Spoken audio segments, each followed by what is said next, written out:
Hi,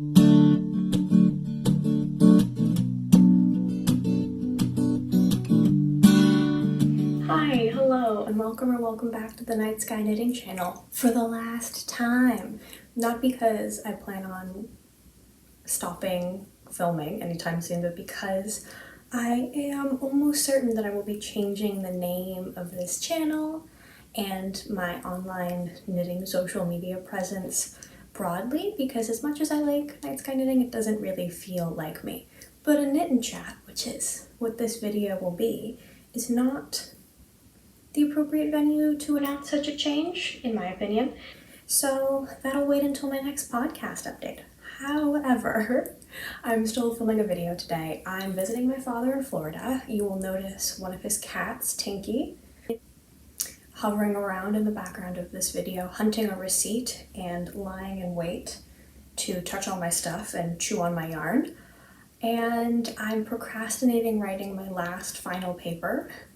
And with it being spring in my normal climate, Canada, I feel a lot of that spring cleaning, invigoration, planning and organizing. What are you chewing? Okay, he's fine. Energy.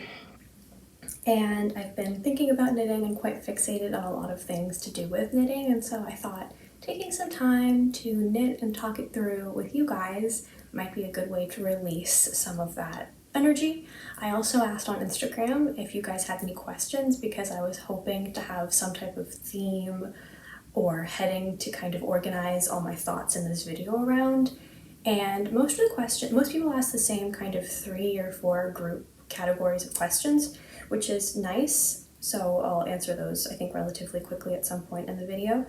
But I'm imagining this is going to be kind of rambly and a little maybe frenetic, and I don't know if I will have a very coherent subject matter of this video beyond Rachel fixates on knitting and wants to talk about it, but maybe this will be fun, maybe this will be entertaining. So what I'm working on right now is the camisole number 7 for my mother, which I'm knitting in a discontinued or a hand-dyed silk linen from a dyer that was based in Montreal, but I'm pretty sure no longer operates, and I got this at the secondhand bin, the donation bin at Knit-O-Matic in Toronto. They have a bin where people can donate yarns, and the proceeds of those sales, which are less money than the full price of this and other yarns in it, goes to a local family shelter in Toronto, and I like that. So I put a stitch marker on my first stitch starting now, because I'm finding keeping track of my progress on this is helping me feel more accomplished with it. But I finished the decorative decreases on the front that are kind of the telltale aspect of this pattern, and now I'm just doing broken one by one rib, which is a stitch pattern I enjoy because I like rib quite a bit actually, and I like stockinette in the round, so hard to complain. My one concern is that because this is a discontinued yarn, I think, and I only have the one skein of it, I am once again playing yarn chicken, and I've already knit this entire thing and ripped it out because I got the size completely wrong. The gauge is supposed to be 27 stitches in 4 inches, the stitch gauge, and I have 25. But I like the fabric, and so I'm just gonna keep going. But this is something I'm knitting for my mother's birthday, which is coming up, and I'm hoping that it's the garment of her dreams because it's such a my mother color. She loves blues and greeny blues and bluey greens, and this is such a wonderful summer fiber, and she likes summer tops. So I'm hoping this fits the bill, and I said to her, if this doesn't work after I've knit a fingering weight camisole for you twice, wear it anyway. Wear it to, I don't know, garden or do yard work or as pajamas. You don't have to wear it out, but you still please have to wear it, or just give it back to me and I will wear it. Or repurpose the yarn for like this 3rd time or something. But yeah, I mean, I think a lot of people have said this, but I in the past have struggled to find summer knitting patterns beyond socks that I have wanted to make and have been particularly inspired to make. I have preferred in the past pretty plain kind of stockinette basics like this one. This is the As Friends tank by Jessie May, and I love this, and I will hopefully knit others in the future, and I think it's honestly a pretty good dupe for size inclusive dupe for the Petite Knit June top.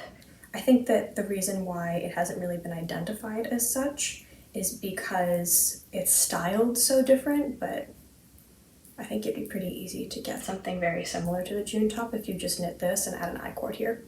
Anyway, that was a tangent.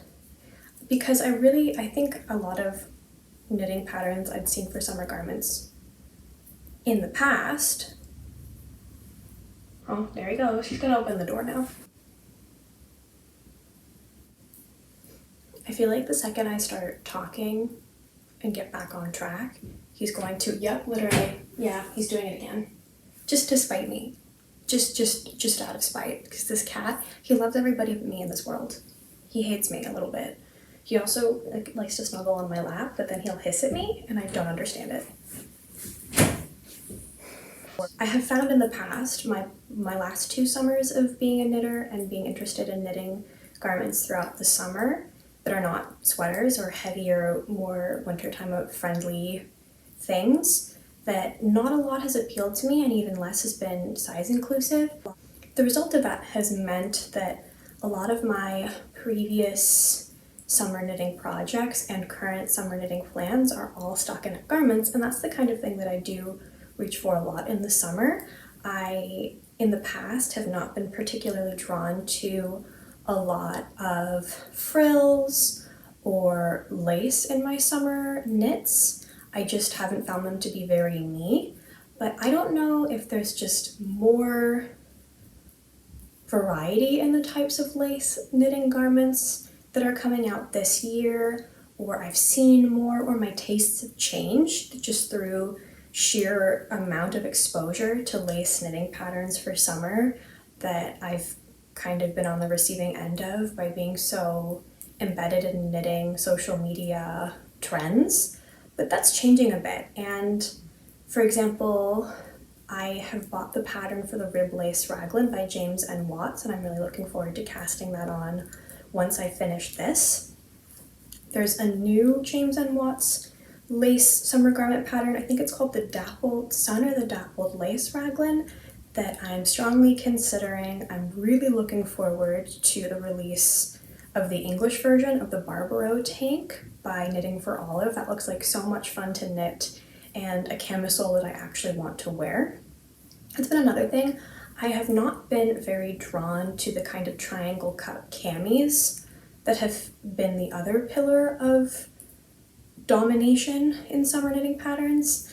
I don't feel like they would be easy for me to style, and now I'm finding I do want one of them in my wardrobe. I would tuck it into the jean shorts I'm currently wearing, or a lot of my loose flowy linen-y trousers, and I think that could be cute. But in the past I look at them and I feel like it's just a lot of fabric that would be overwhelming my waist in the summer and that would maybe be uncomfortable.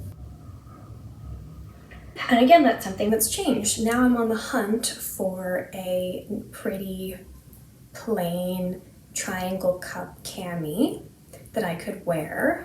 And if you watch my 2023 knitting plans video, you'll see that there are a lot of summer garments on there, and I think the biggest needle size of any of those is a 3.25. It's a sport weight, which will result in the Road Tripper tee by Ozetta, which is something I have the yarn for and I'm really looking forward to casting on. But I was looking through my assortment of summer knitting patterns and plans and yarns, and I saw that pretty much all of them, or there is an overrepresentation of fingering weight raglans in stockinette. And 2 of them that are going to be, I think, the most time-consuming ones are both, one is the Cumulus Tee by Petite Knit, which has famously the V-neck, And then the other is the Road Tripper by Ozetta, which is kind of a Henley, so it's open here and there's a little button band. And both of those will mean I will be knitting on very similar gauges and very similar needle sizes. One is a 3 mil and the other is a 3.25 mil. Back and forth for the whole yoke while doing raglan increases. And I suspect I will be bored of that very quickly if I try and knit those two patterns back to back. So I've been on the hunt for other patterns that are either different constructions, different weights, or different techniques to break that up a little bit, and that is how I really decided to finally commit to knitting the Rib Lace Raglan by James & Watts. I think I'm going to use the yarn, the Ovis Etc. yarn, it's a 60% wool, 40% different summer fibers yarn, if it survives the freeze and the carpet beetles. We'll see. It's still in my freezer in Ottawa. I will investigate when I get back and wash it and see if it's still in decent quality to use. Because that is one of the few yarns that I did find little signs of carpet beetle interference. So that's my plan, because I think that with a 60% wool twist loop top by Other Loops, and I've finished the front and I'm working on the back, and this has been a lot of fun because, again, I like rib and I really enjoy this cabling down the front, and so I'm hoping that to get this done in time for Knit City Montreal, which is the 3rd weekend of May. It's a holiday weekend here in Canada. It's either Victoria Day or Patriots Day, depending on what province you're in. And I'm going to be seeing my friend in Montreal who's knitting the same thing, and I would like to have it done by the time I see her because she's way farther ahead than me. So I'm hoping knitting that at the same time as knitting is starting one of my all stockinette tiny projects will help vary my whip experience. And I'm also just really antsy to start knitting through more of what I have and what I have planned, because I'm following the challenge set by Rachel is Knitting, another podcaster here on YouTube, who proposed a stash busting challenge of knitting 2,023 grams of yarn in 2023, which I think is a doable goal. So my plan is to be down net 23 grams of yarn. I'm tracking on a little spreadsheet on my computer all the yarn in and all the yarn out, and I'm a little bit behind because there's some stuff I need to measure when I have access to my roommate's scale again when I'm in Ottawa, and I'm on track to do it, but I'm finding that right now two of these projects are fingering weight camisoles knit on 3mm needles, and the good news is that that's a pretty economic type of project for me, because I know I can get a camisole for myself, because I also tend to crop things and wear things pretty fitted at looser gauges in the summer, because I'm not very afraid of a scandalous gauge and garment, especially now that I have this and a couple other nice overshirts for the summer, and I can just wear this on top and have a little bit more protection from looks and also the sun. But that's great from a budget perspective, in that, you get 1 or 2 fingering weight balls of yarn and many hours of knitting fun and a garment that I like that is lightweight and wearable and easy breezy cover girl. The downside of that is that it's many, many hours worked and only 100 grams of yarn or so out of stash. So that's another challenge. However, one that I was aware of being a factor in how I chose to approach working my stash this year, and I knew that there would be ebbs and flows in the weights of projects I would be working on, because prior to this I just finished 2 worsted weight sweaters, and that was 300 and 400 grams of yarn per project out of stash pretty easily.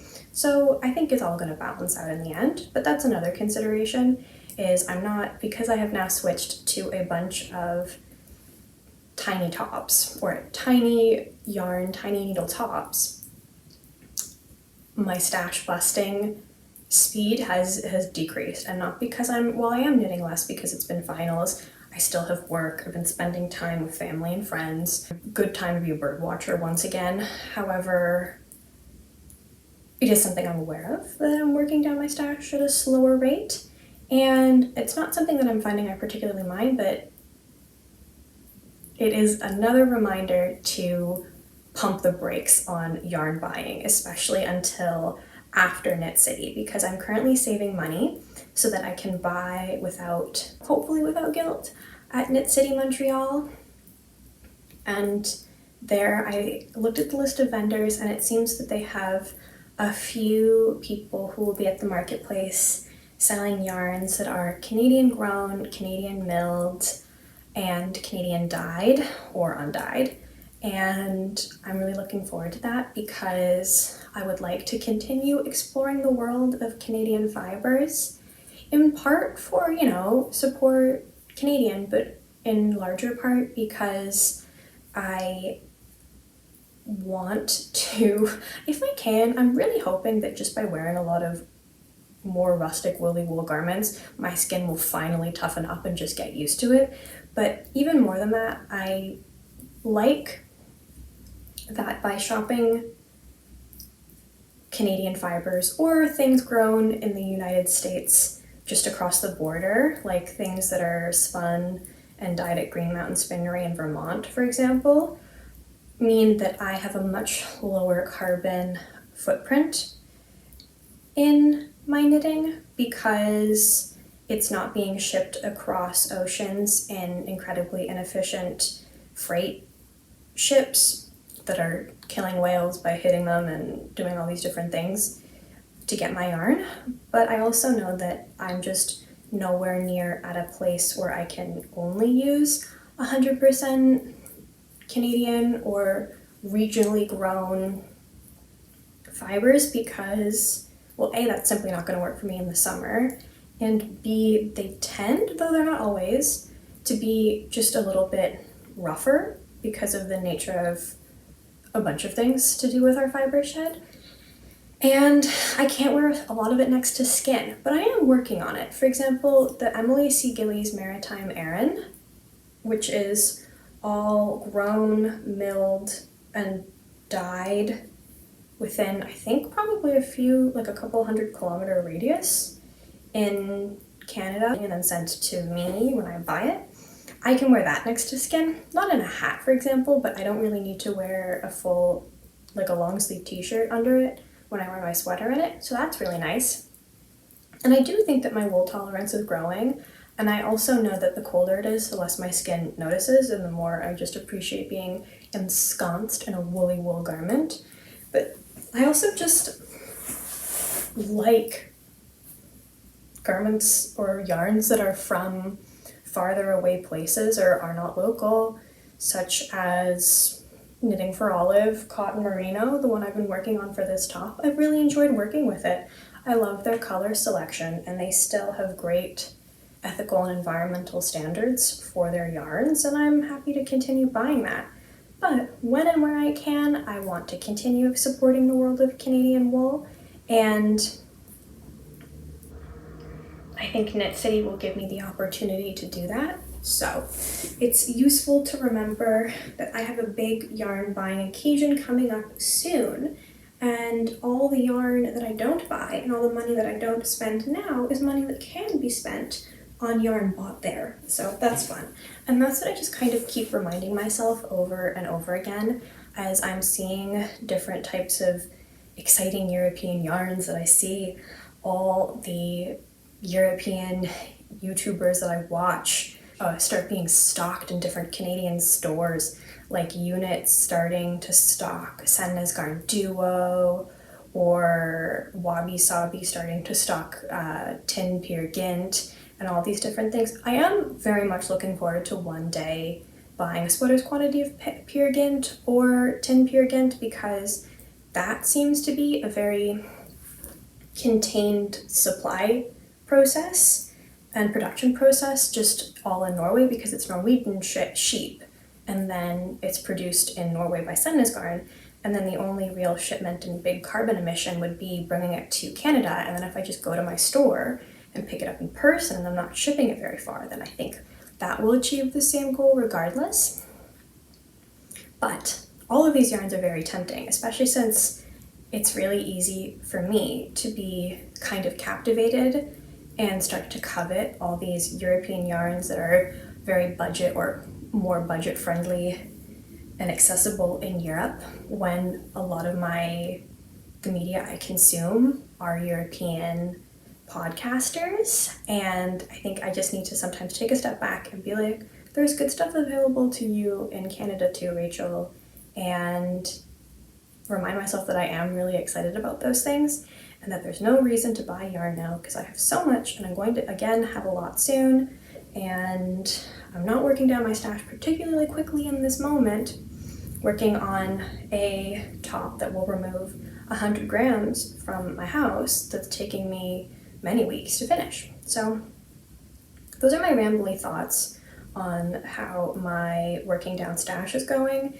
It's also not a very hard and fast or concrete kind of goal or ambition for me, because I don't want to place hard limits on myself. I don't want to be overly restrictive because I know from experience that doesn't really work for myself. I know that I also am going to have ebbs and flows probably forever in my yarn buying, as like, for example, right now, I'm still working part-time and in school full-time, which means most of my money goes towards essentials. And I am lucky, very lucky to be a student and have a little bit of disposable income that can go towards yarn, a little bit supported by this channel. But it also, I have a bigger stash because I bought a lot of yarn when I was working full-time and had the money to do so I could use it right now and for the next however many months while I continue to work part-time to hopefully finish my degree and still have things I can play with and do my hobby and be happy. So those are my thoughts on that. Also, I'm saying all of this out loud because I have been basically stalking Mel of Big Little Yarn Co.'s Instagram as she releases all the colorways for the Ghibli Yarn Club pre-order, the last time the colorways are ever going to be available for the one-day pre-order on April 30th. Because, first of all, it's priced in American dollars, and the exchange rate is just right now for Canada. Two, I have a lower budget for yarn because I just am, I'm working part-time, and that's normal, and I'm not upset about it, but it's a reality that I need to acknowledge in order to be financially responsible. Three, shipping from Japan, where Mel is located, is very expensive, and also exactly the opposite of what I was just saying about wanting to decrease or prioritize things that have more local origins and production processes to me. And four, I don't need more yarn, but I want it. And Big Little Yarn Co. is a yarn that I have wanted to try for so long, and 2 years ago, a year and a half ago, I won a gift card to an online and now in-person to yarn store in the States that used to stock Big Little Yarn Co. But then Mel went on mat leave and obviously stopped dyeing because she was very busy being a mother. And then that store didn't stock her yarn anymore. And then I bought other stuff, which I'm also very excited to have. But I was like, okay, that will be my time to get Big Little Yarn Co. yarn. And now I don't know of any other North American stockists because Mel moved to Japan, where previously she lived in the United States.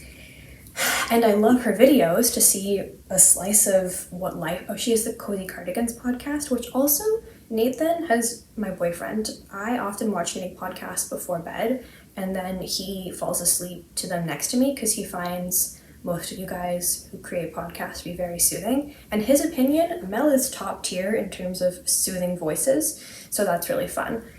He's a big Cozy Cardigans podcast fan. But love her video, love that she's living her best life in Japan, love her colorways, but they're just harder for me to get because they're on the other side of the planet. So I have to keep saying all of these things out loud because I check every day and I just look at all the different colorways and I think about how wonderful her eye for color is and the things that she's able to achieve and communicate on yarn with color. And I grew up watching Studio Ghibli movies. I've always loved them.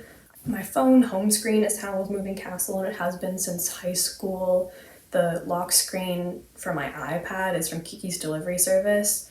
They're some of the first movies I saw in theaters, and when I was 6, I got a few of them on VHS for my birthday, including Spirited Away, Kiki's Delivery Service, and Castle in the Sky, Laputa, which is another really good movie. And they're just movies that I like and I associate with a lot of nostalgia. Howl's Moving Castle is my ultimate comfort movie, and I also love the book, Rest in Peace Diana Wynne Jones. And so this order is something that really just kind of has grabbed me because I like the colors a lot, and I like the association with some of my favorite movies that invoke a lot of comfort and nostalgia for me, and also have themes that I don't know, hold close to my heart. Yeah, if you weren't already aware, there's going to be a one-day only Big Little Yarn Co. Ghibli collection pre-order on April 30th. You should check it out, and then I will stalk the hashtags in perpetuity to live vicariously through everyone who has ordered the yarn and is making beautiful things with it. So that's a long tangent. That is one of my many long tangents. That is the impetus for this knit and chat. What else? How far have I gotten? I think I've done 2 rows. No, I've done 3 rows. Yay, go me. And I've currently, so I modified this to not have the triangle cups in the back, and I just kind of cast on for the back. And so I can tell exactly how much I've worked since I restarted this, and I'm at 5 3/4 of an inch. And I have this much left. I can't weigh it because there's not a scale here, but I'm hoping this is going to be enough. Also, linen and silk are 2 fibers that grow like mad, so I'm hoping that they'll grow more with time. But yeah, I have been thinking about doing a dedicated summer or spring knitting plans video. I love making those kinds of videos, but I feel like most of what I would talk about in that I've A, already talked about here, and B, already talked about in my 2023 knitting plans video. I think other plans that I maybe haven't discussed, or inspirations for my knitting that I haven't discussed recently on camera, are my desire sometime within the next calendar year to knit an all-over cabled sweater. And I have been doing research into different types of cables enabled or supported by the Ottawa Public Library's vast knitting book collection to maybe draft my own, but my friend Carolyn also found I think it's the Hayfield Erin free vintage pattern archive. I'll link it down below and also talk about this more in a future video. And there is a pattern there. It's a series of numbers and I can't remember it off the top of my head. That might be what I make. I just really, really like it. I am a little bit torn though because I think that would be a great budget project. I don't think I've ever made anything with a vintage pattern before, and I think that will be fun and exciting, a new challenge for me and a new experience, and another opportunity to grow as a knitter. But this is the exact worst time of year to start that kind of thing because from what I learned last year is I'm not going to be able to finish it for months because it's very soon going to be too hot to be knitting on an under 100% Canadian wool garment, but I think that is something I will be on the lookout to buy yarn for at Knit City, and if I don't find anything, I will just use Briggs and Little Regal.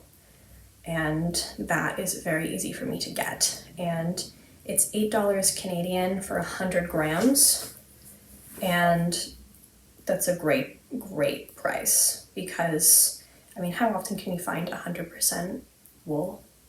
Pretty decent quality, and it's not that scratchy for $8 Canadian. What is that, $6 US, $6.50 or 650 euros? And maybe people in other places will be like, what? That's not a great price. It is in Canada. Things are expensive here. But yes, I would also like to work on more lace. A, to grow my skills, and B, just because I've been wanting to knit lace. There is a t-shirt design that's quite popular that haunts my dreams and I've been very fixated on, but it only goes up to a 2XL and it requires like a heavy DK / worsted weight yarn, and I just don't know a suitable one for a t-shirt that would work, that would not feel too heavy and wouldn't really bag out.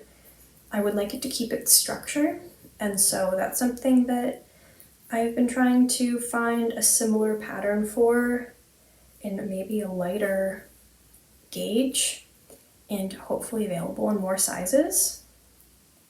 I would also maybe like a saddle shoulder t-shirt, but that would again be a lot of stockinette and on tiny needles, and I feel like it would get very boring. Another person who I haven't really talked about much on this channel, but whose work I follow very closely, is the designer Irene Lin, and she is based out of Taiwan and has so many beautiful knitting patterns, and I would really like to knit one of them in the next year. I only see, I think, good things about her patterns, at least maybe that's, I see what I want to see, but everyone on Ravelry seems to say good things about them, and they're gorgeous, and she has a couple cardigans, specifically, I think it's the Acacia, Acacia, that's how you spell it, cardigan, which is this all-over lace cardigan that I saw Julie Miette of the Apollonie Knitting Notions brand knit like 2 years ago, and I've been thinking about it ever since, and I'm hoping with my more basic lace summer knitting projects, I will feel prepared to maybe tackle that in the fall. I think it would just be lovely. I have knit lace before, but something about lace and cables intimidates me, so every time I go to cast on a new lace or cable pattern, I think that I've never done it before and I can't do it, and then I start and I remember, oh, this is so much fun, and B, I've knit several lace and cable patterns before, but those are two things that are on my mind at this fixation station. And so those are a couple of the goals I have for, I guess, my 3rd year of knitting, since I've now entered my 3rd year of knitting. I'd like to create a big classic all over cabled sweater that I can wear functionally as outerwear and like armor, and to do more lace and maybe more cardigans, on top of all the plans I've already discussed in previous videos recently. What else? I just love knitting. I love knitting so much. There's so many things I want to cast on. There are so many projects I want to make. There are so many yarns I want to use. And only so many hours in a day. And I also have a career I'm trying to pursue. And other hobbies. And friends. So, what a wonderful problem to have. It's a good life, I think. And I'm lucky. But, maybe this is a good time to answer some questions you guys asked, because I asked you to ask. One question I got asked 3 or 4 times was, what am I studying? Because I did say, hi, I am procrastinating knitting. Nope, I am procrastinating by knitting. I was talking about procrastinating writing my paper, so a lot of people asked, what are you studying? Broadly, Canadian public policy making with a focus on environmental policy, and I will hopefully be done soon. That's if I'm lucky. Someone else asked, what did I study for my undergrad? History. I did history with a minor in political science. And I miss studying history. I loved it. I think it was great in helping me develop research and writing and how to read a lot and assimilate information pretty quickly. And I found that that's really helped in this policy degree. And someone else, Dawn of Yarn as a Sport podcast, asked, have you started your paper? Yes, I have 10 pages, but I need 20. So, and I need to edit them. I need to make sure they're good. So I have started, but I haven't finished. Favorite yarns?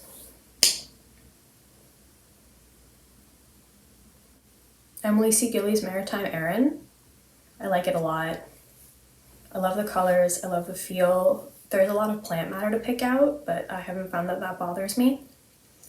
Hobie Baby Cotton Organic, the stuff I made in this. So really easy to work with and feels really nice as a summer fiber on my skin. I was sent this as a sponsored yarn to give a review. However, anytime something is sponsored, I make it as clear as possible, and I'm not saying that because I'm sponsored now. In my opinion, it is the best of Hobie's yarns. What else? What are other favorite yarns? I like knitting for Olive Merino, but I've only used it once, so I don't really feel confident in saying it's a favorite. Patton's Croy for socks and for gift socks. It's a thicker yarn. It's bordering on a sport weight, which means you can knit up really thick, comfy socks that aren't quite as thick and bulky as a DK weight sock. And I find that it's super hard wearing. It comes in all these psychedelic colors that are a lot of fun, self-patterning, and it's very budget friendly. It's very accessible across North America. I know a lot of Michaels stores sell it. Also Yarn Canada online, and different fabric stores, like I know Fabricville in Quebec at least used to sell it. I find it super hard wearing, super cozy, it's fun to knit with, it knits up quickly, and you can use a 2.5 or a 2.75 needle and still get a pretty decently thick sock, and you can decrease the stitch count. I find they make great gift socks, and my pair of Patton's Croy socks I wear I think maybe more than any of my others. What are other yarns I love? I think I vary what yarns I use a lot because I'm always excited to try new things. So it's a little bit hard, I guess, for me to pinpoint some favorite yarns yet. I feel like I'm still in an info gathering stage on that, but you'd think I would have more of an answer prepared for this, but I don't. It's like when people ask, what kind of music do you listen to, or what TV shows do you watch? And even though I'm always listening to music and I watch a lot of TV, whenever someone asks me, I completely blank. Okay. When am I moving back to Montreal? When someone there offers me a job. Do I have a setup when reading charts? Yes. I use the iPad that you guys currently live in, the one that I'm filming on. I usually create a highlight with my pencil, and then move the highlight up the rows I'm on. I find that to be the most useful. And then I watch TV on either my TV or my laptop, and I have the chart on US on my iPad. And the last major, one person asked about knitting guilt, what to do when I feel bad about knitting or when I should be studying. And the answer is I don't feel a lot of knitting guilt. And I mean, I really wish I could give advice or like walk you guys through how that happened, but I think that it's, let me just unstick myself from this chair. I think that that's just kind of the natural progression of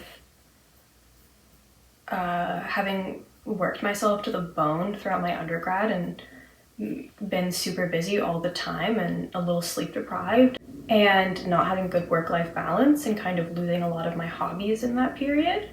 And I had a good time in my undergrad still. I made wonderful friends. I felt very academically engaged and inspired. I was very happy with my job and my extracurriculars, but I did not have good work-life balance. And I think being so sick and not realizing I was sick for a really long time because I was so used to being worn down from school. I don't, like, I work when I need to work and I knit when I want to knit. And I don't feel bad about it. I think because I still do work hard and I take school very seriously and I take my job very seriously. So when I have time to knit, I do, and I don't feel bad about it. I've also found that my grad school has been a lot less work than my undergrad. That's a controversial opinion. I don't mean to say that grad school across the board is easier than undergrad, but mine is. Because I'm only in 3 classes, whereas in undergrad I was in 5 all the time, plus a part-time job, plus being a busy 20-year-old plus having extracurriculars, whereas now I have 3 classes and a part-time job. It's much less work. And my grades don't matter for much. I'm not doing another degree after this. I've progressed to a point where I know what I'm doing in school, and the stakes are much lower. I needed to keep my grades up in my undergrad to apply for grad school, but in grad school, I'm doing this so I can get a job. My grades matter much less, which means I don't feel like I need to destroy myself for each paper and each assignment. Hi, it's many hours later and I'm now editing this video, and I think the point I was trying to bring across, also sorry, my father is doing his craft in the next room and there's machinery noises. I learned through trial and error that my life outside work and school is every bit as important, if not more important, than my life in work and school, and that if I don't take time to rest and do the things that make me happy and make me feel like a well-rounded person, my body will force me to, and I'd rather it be on my own terms rather than me crashing and burning. And so that's kind of why I don't feel bad, and I don't feel like I have a lot of knitting guilt, so I just have less pressure on me. And I understand the importance of rest and looking after myself as opposed to just working more than I should, so that's why I don't feel bad. Also, Tinky Tax, here he is. Here's the boy. He was napping, but me talking woke him up. he likes to pretend that he hates me with the passion of a 5,000 burning suns, but normally he hangs out with my dad in the workshop, and he's chosen to curl up on my sweatshirt and nap next to me, so take that, haters. Okay, bye. I don't know if that's helpful, but that is the summary of my own personal approach and feelings and how I got here. Sorry, but yeah, I think I really value being a person outside work and school and having a lot of hobbies and interests outside of school and work, and I'm really happy that I've found my way back to that. Yeah. Okay, the last question I got asked a bunch is tips for starting a YouTube channel about knitting and crafting. And starting my YouTube channel, I'm thinking of starting a podcast, but don't know if I have enough interesting content to ramble on about. Any suggestions or advice on starting a knitting podcast? Yes. But I don't know if it's going to be universal, or I guess maybe necessarily applicable to everybody. A lot of it is applicable to or describes my approach and my channel and the kind of content that I make. I think one, you will probably have enough content to ramble on about. I don't think knitting podcasts need to be super captivating and attention grabbing. I personally like them for the parasocial aspect. I like having the feeling of having a friend to knit with and listening to someone else talk about knitting. It's not like an internet analysis video where you need to have all these points and all these things ready. And I didn't think I'd have that much to talk about, and I'm consistently trying to edit my videos from being 1 hour and 20 minutes. So I recommend just kind of going for it. And also lots of people create shorter videos and are successful, and people really like that. I am very happy to watch an hour-long video about knitting, and nope, I purled when I wasn't supposed to. And I just pause it and go about my day when I run out of time or need to go to work or start cooking dinner or doing whatever. But there are lots of other people who prefer shorter videos, and you'll find your place and your niche and what works for you. I think you should just kind of go for it if you're thinking about it. I think you'll get better with practice. My first few videos are a mess. I'm so nervous. The video quality is lower, the sound quality is lower. I'm not looking at the camera very much. I'm looking down, I'm all these different things. And I got better with practice and I got more comfortable with practice. I think useful tips for a podcast is make sure you're having fun making the videos, and make videos when you have something that you want to talk about. as opposed to making videos for the sake of making videos or engaging with the algorithm in a certain way, because if you're not engaged, I don't know if your audience will be. I personally, as a viewer of podcasts, can kind of pick up on that. I imagine most of you guys can too. And don't put a lot of pressure on yourself. I think try and have fun with it as much as possible. Make the kind of content you want to make. On that note, for me, the kind of content that I like to consume and the kind of content that I like to make when it comes to knitting, the Venn diagram is pretty much a circle. I also like watching knitting, like project vlogs, but that sounds like a lot of, I've tried in the past and it's been a lot of work for me, and I don't have like a good tripod or something, and I would then be filming in the dark a lot and it would be really hard to show you guys. I like watching those and I have yet to make one. But you can give a pretty good sense of the kind of content I watch and prioritize watching by looking at the kind of content that I make. And I think hopefully that's true for you, because otherwise this advice is a little difficult. But when you're watching your videos back and you're editing them and you're making a thumbnail, think, would I click on this? Would I watch this whole thing? Would I find this entertaining? Would I like long pauses or rambly bits? I do. I ramble a lot. I don't mind when my friends that I watch on YouTube ramble a lot. But I tend to prioritize podcasts over vlogs or knit and chats. And as a result, I also make mostly podcasts or planning videos, inspiration videos. And I filmed, this is my second knit and chat in almost 2 years of podcasting, and I've done one vlog once. So think, if you're trying to grow your audience and have fun and have this as another engaging part of your hobby, when you're editing, think, would I watch this? Would I like this? Would I click on this? And I think if you focus on enjoying the process and enjoying the product that you make out of it, you'll be golden. And I know this is such an easy thing to say and it's such a difficult thing to take to heart, but it takes time to grow an audience, and I wouldn't focus on it if you can otherwise avoid it. And YouTube has this stats dashboard that really always puts you in competition with yourself and is always telling you how well you did compared to the last month or how well your video now is doing to your last video. Ignore that. YouTube is not trying to help you in that moment, it's trying to hurt your feelings. Don't let it. Because I think it's really easy to focus on the people who started a podcast and then by their third episode had like 5,000 subscribers. I don't know if that's true for the vast majority of everybody else, because obviously everybody watches the popular people. They're the most well-known, they have a huge fan base, well, huge for knitting, and they're an easy reference point. But if you focus on those people, you're not seeing all the people who've been doing this for years and slowly built an audience. For example, I don't think I had 100 subscribers until like my 5th or 6th video, but I was having a lot of fun filming them. And I actually kind of found it a little bit lower pressure to have nobody watching while I found my footing on this.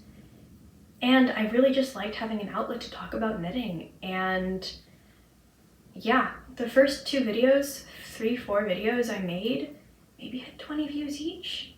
I think I had like 2 subscribers, and one of them was my friend Carolyn. So it takes time, and as long as you're having fun, I don't think it'll feel like it'll take time. And then every so often I look at my stats and I'm like, oh wow, that's so funny. Rachel, who first started this, would never have expected that. I was like, maybe in 4 years I will have 1,000 subscribers. And then things just kind of start to snowball. But yes, if I could maybe summarize the advice.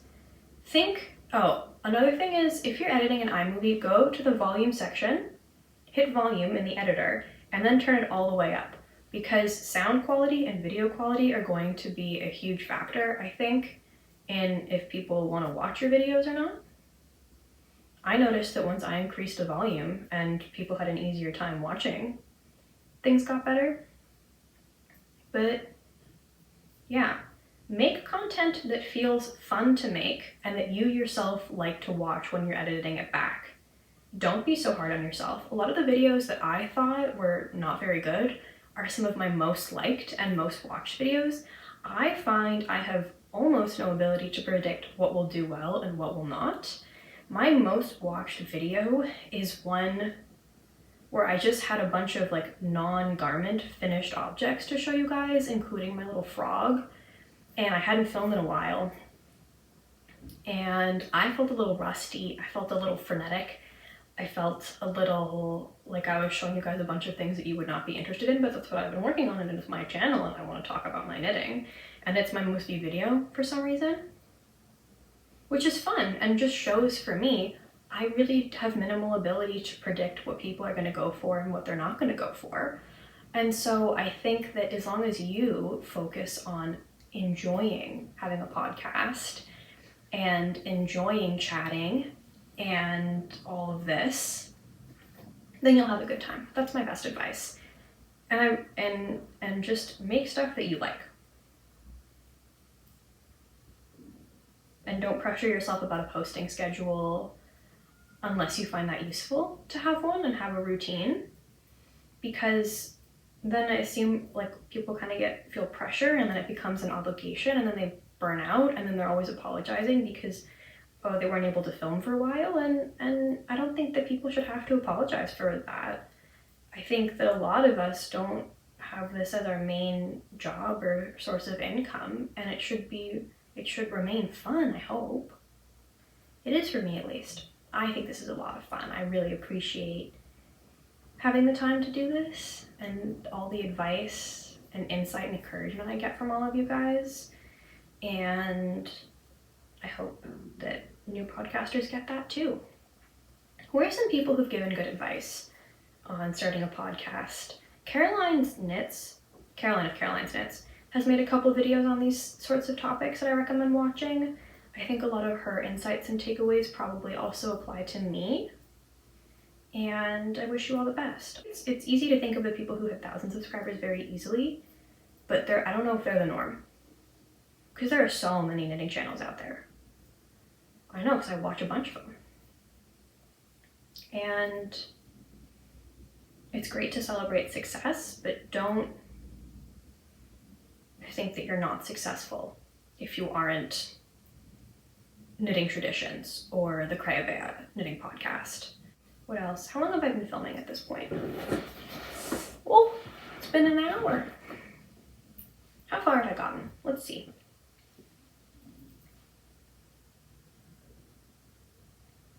Four rows. I have done 4 rows. So, great job, Rachel.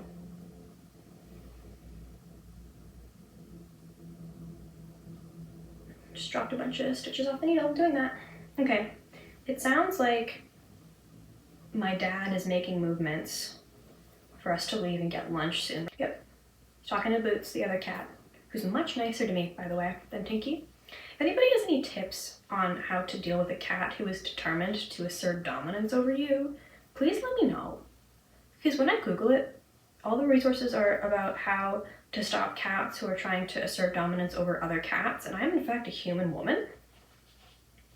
And there is a 12-pound cat who is in the midst of a campaign of terror to have me recognize him as the boss. I think that what happened is he's noticed that my dad loves me more than he loves Tinky, the cat, and he's jealous. And he doesn't like it that my dad takes my side whenever we have a fight.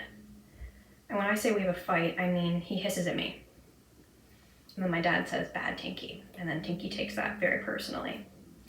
And so he associates me with being told he's a bad cat. Except he wouldn't be told he's a bad cat if he wouldn't stop hissing at me and sitting on all my stuff and then hissing at me when I go near him to try and get my stuff. So if anybody has any advice or wisdom on how to deal with this, please let me know, because I don't want to yell at a 12-pound cat. And also, I don't want to be bossed around by a 2-year-old 12-pound cat named Tinky. Advice would be welcome. Yeah. What are you guys working on? Is there anything that's really captivating you at this moment? Please let me know. And let me know any new podcasters, let's say with under 1,000 subscribers, that you think are worthy of more attention. It'd be really nice to share some of that down below, because I'm always on the lookout for more knitting podcasts. I think I'm subscribed to over 100 at this point. And I mean, while that's often overwhelming and I miss a fair amount of videos, I also like to support smaller channels whenever possible, because why not? This is a community and there's room for everybody. And all of those things sound very trite, but this is all so low stakes. If this is knitting, we're all just sitting around talking about knitting. You know, there's not a finite amount of support in the world when it comes to that. So that would be fun. Okay, I'm gonna go get lunch. Rachel? Yeah? Perfect timing. Okay, perfect timing, Dad. Okay, that's my cue. Talk to you guys soon. You're all doing very well. I'm gonna go get lunch and we'll talk soon for a regular podcast and the release of my new podcast name. What's it gonna be? We'll see.